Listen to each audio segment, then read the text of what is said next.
All right, so this all started because I was looking up how to clean my sneakers on YouTube.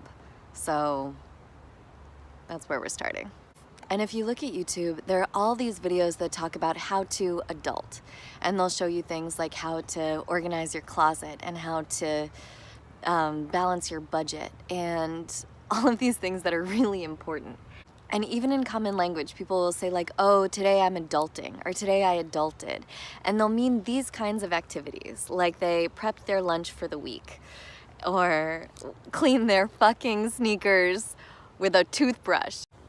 I kind of have a little bit of a beef with the fact that people are referring to this as adulting. Because Lord knows that I would love to be able to make enough fucking lunch for the week and to do so effectively. But I do not think that these are necessarily adulting in the sense of being indicative of true self-development and maturity.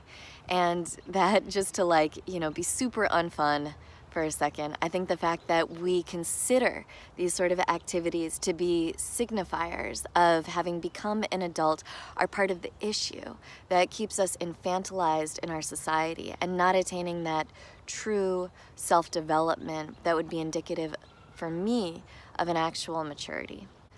And that in our society in general, we don't necessarily have models of what it means to grow into this true maturity, into a kind of eldership. And capitalism tends to keep us very infantilized and thinking that high school really is the best years of our life. This idealization of youth permeates all of culture and doesn't value and therefore doesn't unfold, unpack, and understand what it would actually entail to become an adult in a different way, in a way beyond being able to navigate the survival infrastructure of daily life within capitalism, which, as someone who is tasked with doing so, I also agree that that is an extremely important skill.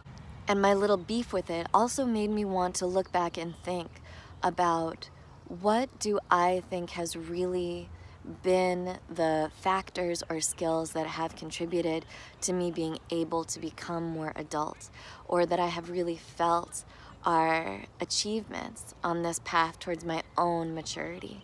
So I wrote a whole little list about some of the tools and skills that I was able to identify that for me have contributed significantly towards my own really adulting process. And surprisingly, a lot of them were about communication and relationships and feelings, which is something that we don't learn about in school, to the great travesty of all of society. But rant to the side, this is supposed to be productive. So I'm going to share some of mine in the next few videos, and please feel free to share some of yours, because Lord knows that I could probably deeply benefit from hearing what you have found in your path of maturity as well.